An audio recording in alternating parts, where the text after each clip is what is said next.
Mientras más la gente se relaciona con Dios, algo empieza a ocurrir. Así que esto es bien importante, ¿verdad? Y mire el punto 5, dice, fortalecernos con todo su poder, ¿para qué? Perseverar a pesar de las circunstancias. Esa obra de Dios en mí, cuando Cristo habita en mí, cuando yo dejo que habite en mí, cuando el Espíritu es quien me guía, no importa lo que yo vea, no importa lo que yo escuche, esa gracia de Dios me mantiene cubierto, aunque sienta la presión como si fuera una nuez o una avellana, pero no me va a destruir porque Él me está guardando. Ahora, dice el número 6, para que pase lo que pase, con gozo demos gracias al Padre. 7, y es 7 en número, participar de las maravillas que pertenecen a los que viven en el reino de la luz. Esa obra de Dios es la que nos va a permitir que ver esas maravillas de Dios. Y una de esas maravillas es ver gente transformada. Una de esas maravillas es ver cómo Dios sana. Una de esas maravillas es ver cómo Dios transforma. Así que esto es algo poderoso. Fortalecernos en el Señor significa agarrarnos de la palabra de vida. Eso lo tomé de Filipenses capítulo 2. Dice, asidos de la palabra de vida. Obtengo fuerza, resistencia, firmeza, ímpetu, vigor. ¿Para qué?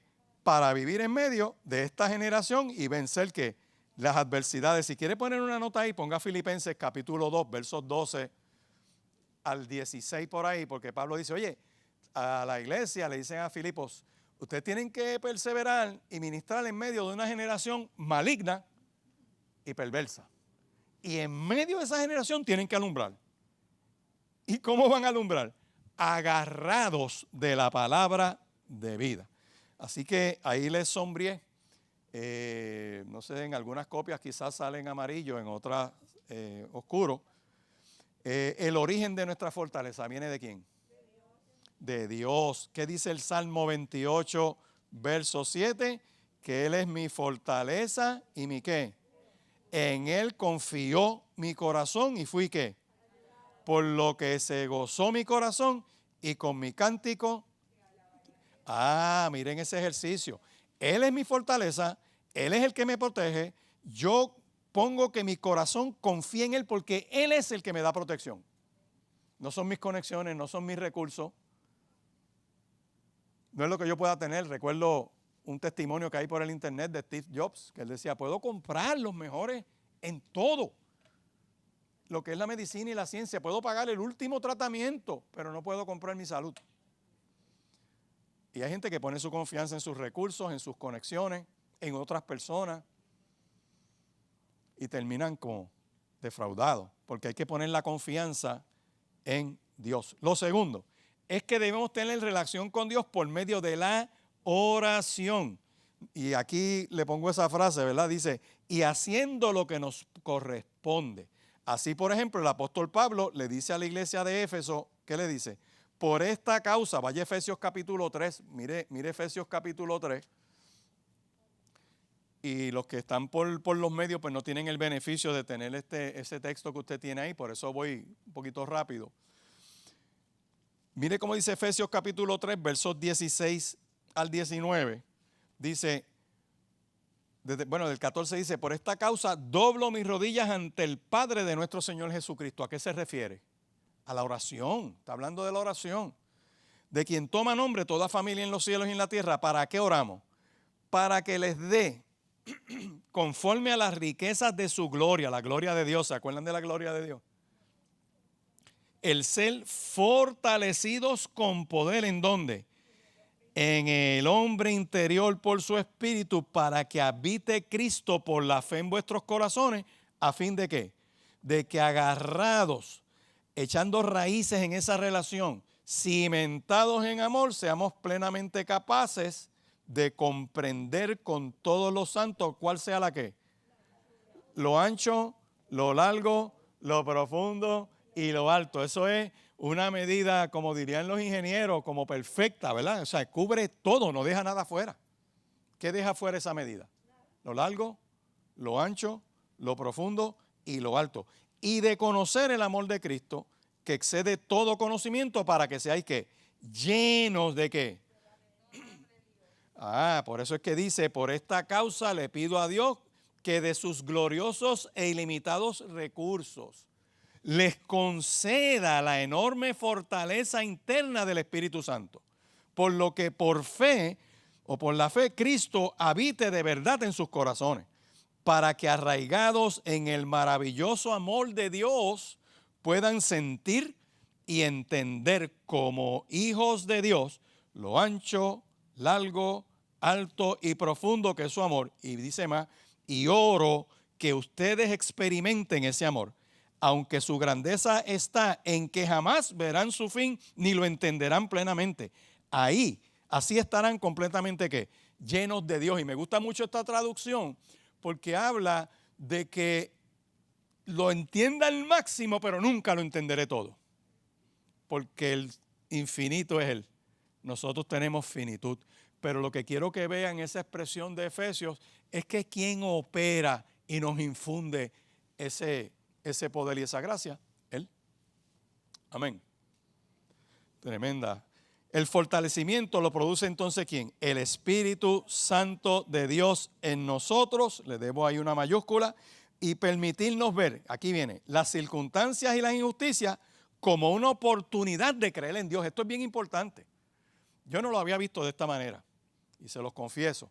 Cuando te dice a ti, mira, esa fortaleza que te da el Espíritu de Dios, te permite que ver lo que está pasando, vivir lo que estás viviendo, detectar las injusticias como qué, como una oportunidad para dar una conferencia de prensa, como una oportunidad de creerle a Dios. Esa fe es la que nos permite que experimentar y ver cómo Dios se glorifica. Le cito Romanos capítulo 5. Vaya a Romanos capítulo 5, verso del 3 al 5, que dice que también nos gloriamos ¿en qué? En las tribulaciones.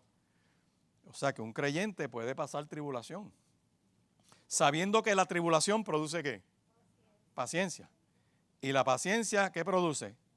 Prueba. Y la prueba, ¿qué produce? Y la esperanza no avergüenza, porque el amor de Dios ha sido ¿qué? Derramado en nuestros corazones por el Espíritu Santo que nos fue dado. Y aquí me detengo para remachar, iglesia, que no importa lo que veamos que esté sucediendo, todo lo que estamos viendo, no solamente en las noticias locales, sino mundiales, nos debe llevar ¿a qué? ¿A qué nos debe llevar? A confiar en que Dios va a obrar. Esperar, por eso es la fe, la certeza de las cosas que se esperan. Es la convicción, aunque yo no lo veo, yo sé que va a obrar. Me gusta mucho ese cántico que dice, aunque no pueda ver, estás obrando, yo sé que estás obrando. Y por eso ha pegado tanto, porque en el Espíritu tú sabes, mira, aunque yo no vea esto, yo sé que Dios lo va a hacer. ¿Verdad? Cómo Dios obra y cómo Dios se glorifica. Lo tercero es que para fortalecerme en el Señor, ¿debo pedírselo en qué? Salmo 138, verso 3, mire cómo dice. El día que clamé, ¿me qué?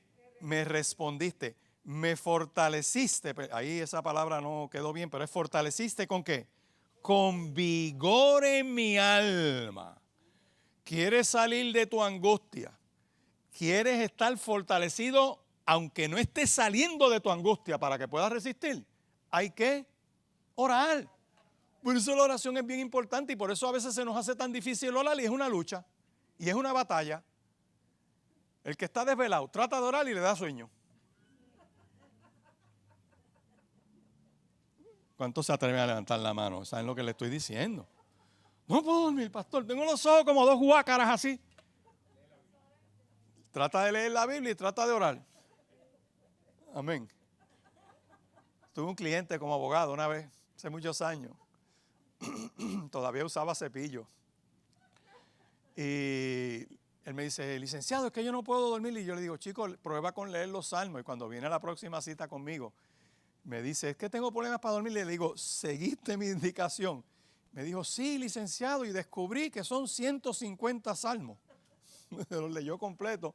Y sí que no se pudo dormir, pero Dios obra, ¿verdad? Y Dios hace. Y el Señor es el que mueve. Así que mire ese Salmo 138, verso 3. Dice, yo el día que clamo, Él me responde, pero no solamente me responde. Hay una fortaleza que Dios desata sobre su pueblo cuando hay ¿qué? Cuando hay oración. Y yo le pido a Dios que fortalezca al pueblo, que fortalezca a toda una población que en esta hora necesita visitación. En cuarto lugar, cuidado con los ataques de Satanás, nuestro gran enemigo. Y ahí le citamos Primera de Pedro, capítulo 5 y versos 8 y 9. Como león rugiente, anda siempre buscando a quién qué, devorar. Manténganse firmes cuando los ataquen. Confíen en quién, en el Señor. Y esto es bien importante porque aquí le pongo un ejemplo que busqué en el libro de Nehemías. Y esa advertencia de Primera de Pedro 5, lo primero que me dice, mira, hay que estar alerta. Como ya yo sé que el enemigo siempre va a tratar de atacar, yo tengo que estar alerta en el espíritu. Y quiero aclarar algo. No es como esa gente que siempre está viendo demonios y malicias donde quiera. No es eso. ¿Verdad? Que todos ven algo demoníaco. No, es que tú tienes que estar alerta. Que tienes que estar con tus sentidos espirituales aguzados. Todo lo que te trate de sacar de tu adoración a Dios es tóxico. Y tienes que estar alerta. Espérate, esto no es así. Y se los he dicho, van a tratar de seducirlos para que no vengan un miércoles a orar. Los van a invitar a algo, no sé. O un domingo en la mañana, que se reúne el pueblo aquí a las 9 de la mañana o a las 11:20, van a tratar de hacer algo ¿para qué? Para sacarte de tu adoración a Dios. No es que no tengas alguna situación extraordinaria de irte con la familia, claro que eso también es adorar a Dios, pero lo que voy es que hay que estar alerta con los ataques del enemigo. Y una cosa bien interesante aquí es que le pongo un ejemplo que se llama Sanbalat, y este es bien importante. Este señor Sanbalat, ¿usted sabe por qué? Porque es el tipo de persona, vaya a Nehemías capítulo 2 rapidito, Nehemías capítulo 2, es el tipo de persona que se enoja cuando tú quieres hacer el bien. En Nehemías capítulo 2 usted se va a dar cuenta que es cuando el que le servía de copero al rey está en la corte real y escucha cuando le dan el informe de la situación de Jerusalén. El hombre siente una carga bien grande. En el capítulo 1 se pone a ayunar y a orar y Dios le pone en el corazón lo que tiene que hacer. En el capítulo 2 le habla al rey y el rey le concede la petición del corazón. Y mire el verso 10.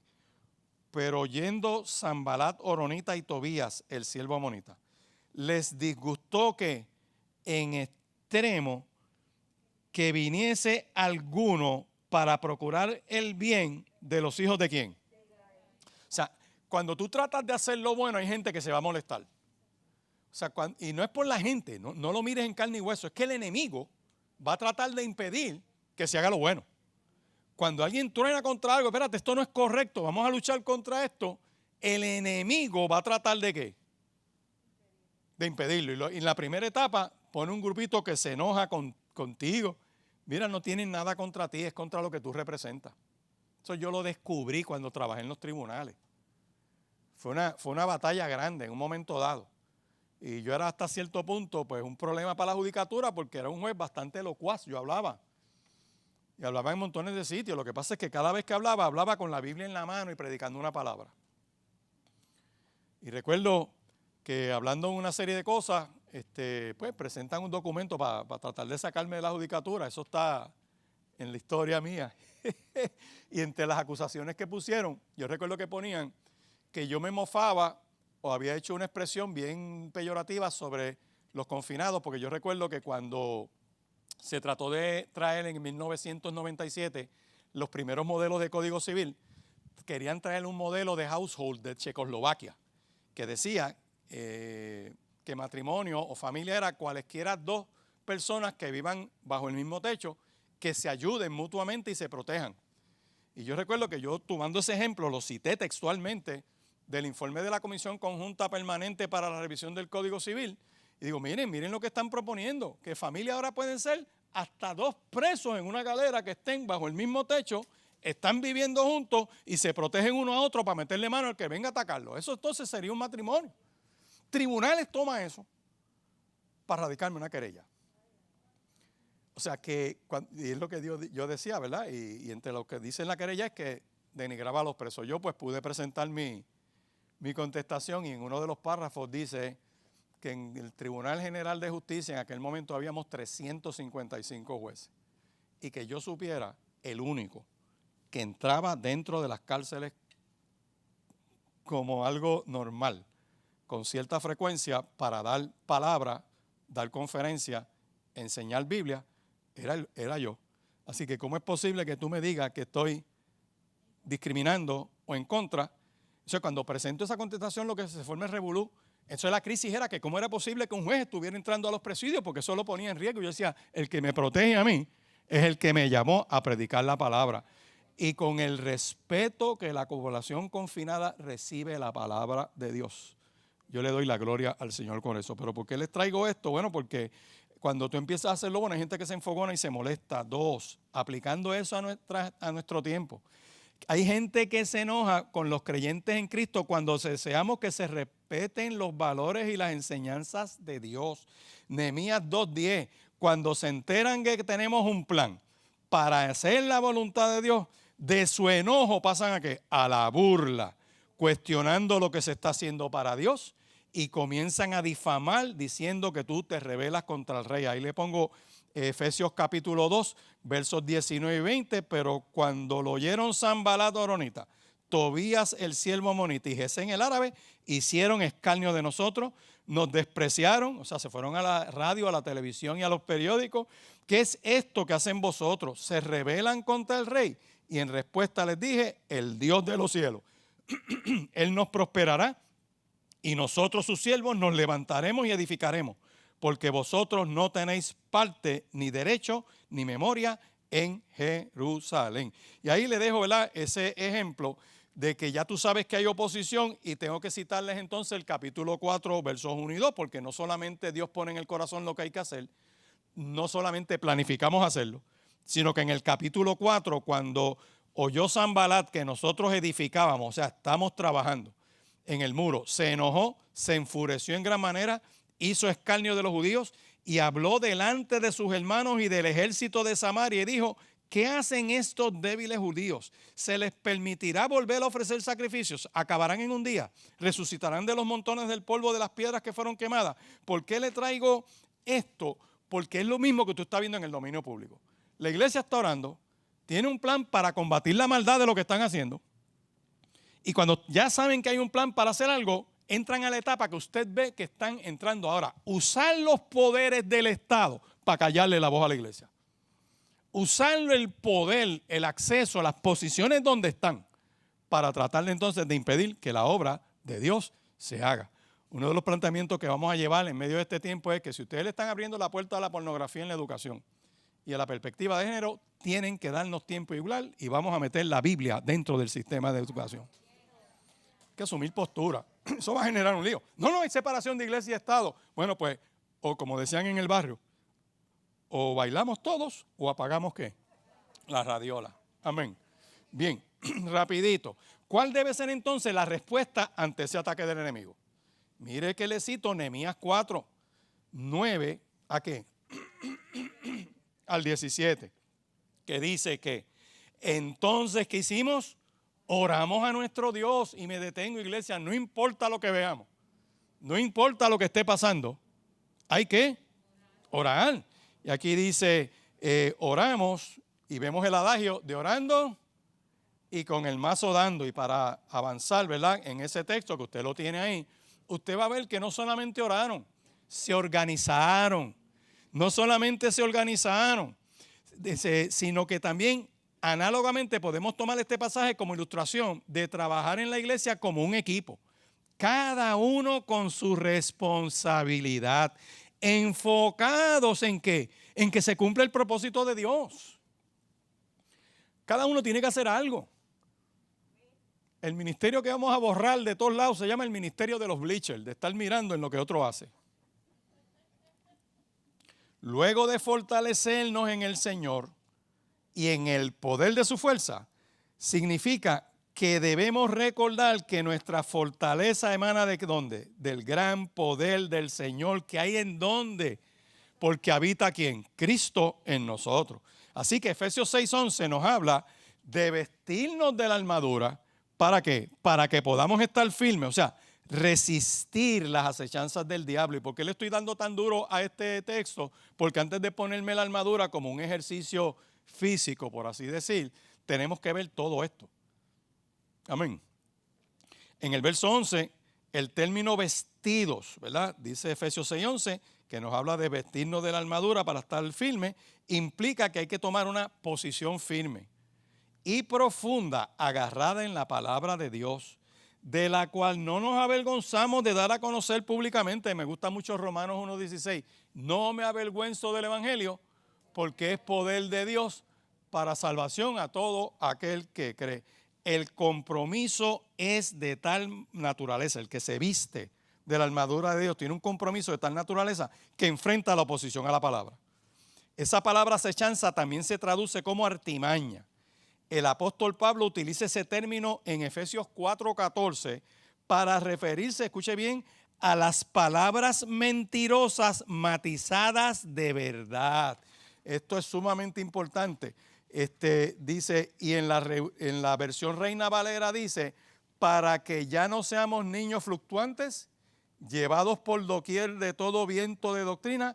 ¿Por qué? Por estratagema de hombres que para engañar emplean con astucia las artimañas del error. Y aquí me detengo para darle un ejemplo. Esta es la generación que más traducciones de Biblia tiene. Yo recuerdo cuando yo empecé en el Evangelio, a veces alguien que dirigía un culto, o el pastor o el que fuera, decía, hermano, busque la página 300 en la Biblia.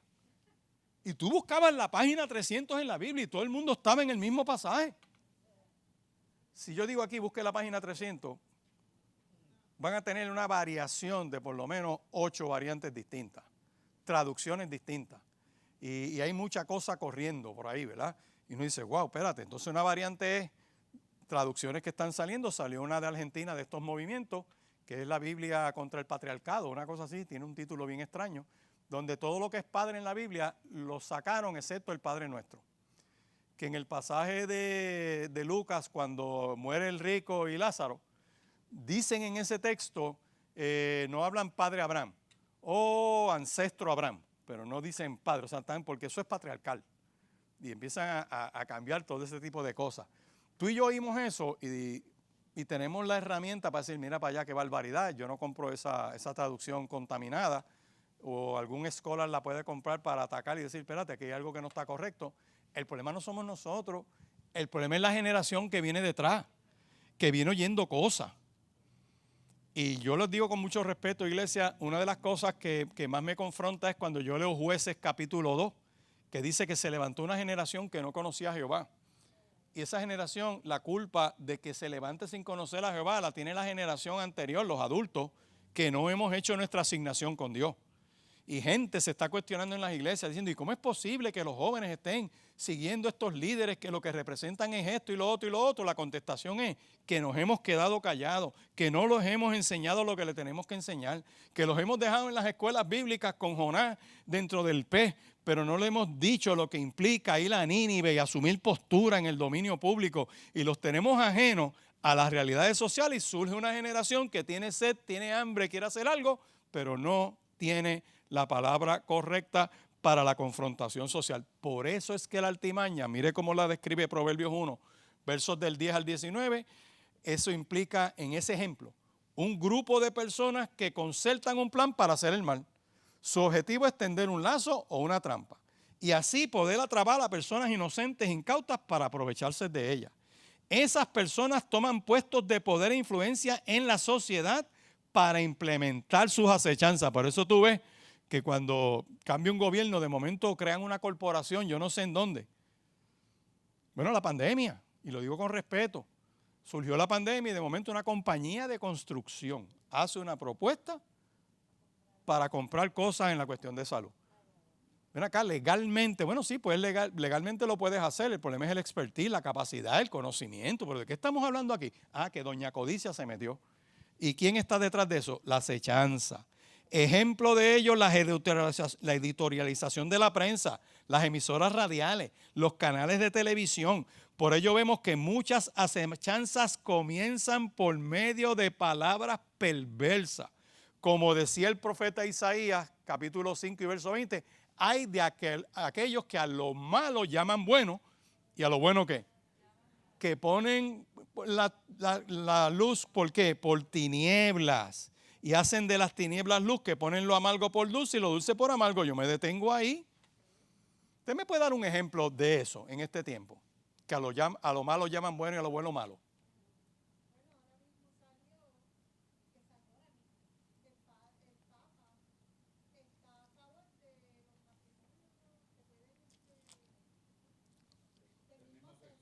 Bueno, está bien, pues entonces hay que validar, ¿verdad? Todas esas noticias que están saliendo, si la fuente es correcta, todo eso, porque el internet aguanta todo. Si lo hizo, pues ya estamos viendo, ¿verdad? Cómo va cayendo en toda esta corriente. O sea, estamos viendo que se usan los medios de comunicación para torcer con un lenguaje.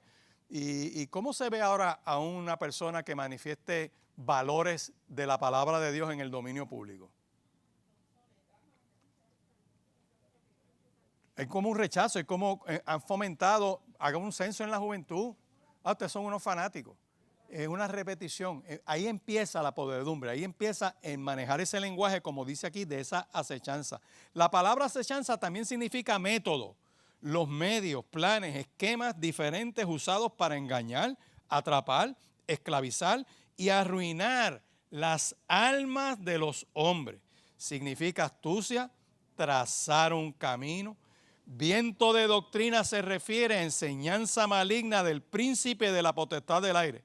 Dicho de otra manera, la corriente de este mundo. Efesios capítulo 2 y verso 2 dice, no quieren escuchar la verdad, sino que correrán en pos de maestros. Perdón, eso es Timoteo, que les digan lo que desean oír. En vez de escuchar lo que la Biblia dice, correrán ciegamente tras sus errados conceptos. Eso está en 2 de Timoteo capítulo 4, versos 1 al 4. Otra advertencia es, ni deis lugar al diablo. Todo esto es para hablar de las acechanzas del enemigo, ¿verdad? Usted lo puede bosquejar de alguna otra manera. También se refiere a la sistematización del error, haciendo una falsificación tan parecida de la verdad que únicamente aquellos experimentados en la verdad pueden ¿qué? Detectarlo. Por eso el Espíritu dice claramente que en los últimos días algunos se apartarán de Cristo y se convertirán en entusiastas seguidores de ideas falsas y doctrinas diabólicas. Aquí me detengo. Yo sé que es un lenguaje bien fuerte. Mire los movimientos religiosos a través del mundo, cómo son atacados con enseñanza falsa. Y usted ve, por ejemplo, movimientos religiosos en el mundo entero, denominaciones serias que son gente buena, gente de Dios, que de momento, yo recuerdo, yo me desarrollé en las iglesias bautistas hace muchos años, y ver un evento en Estados Unidos que se llama Bienal, que es una convención cada 2 años que se da, y viene gente de todos los lugares, y hay delegados, y hay este tipo de cosas, y de las partes más emocionantes es cuando tú vas a las exposiciones de los libros y ver qué es lo último y qué sé yo, y tú veías como kiosquitos, pues representando diversas cosas. Y cuando yo vi uno de los kioscos en esa Bienal de un grupo de mujeres que había allí representando el pro-choice, la elección de la mujer para el aborto. Y eso a mí me voló la cabeza y dije, wow, pero espérate, ¿cómo es posible que en un movimiento cristiano estén fomentando esto? Obviamente con los casos en las manos y el derecho a la mujer y todo este tipo de cosas, tú lo escuchas ahí de esa manera. No pasé un poco más adelante que veo un kiosco, y era cuando estaban empezando los movimientos homosexuales. Todavía no tenían ni el arcoíris. Y estaban empezando del amor y del amor de Dios y todo este tipo de cosas y el derecho a ser homosexual y que no podemos juzgar y todo ese tipo de discursos. Yo me quedaba en shock porque yo decía, wow.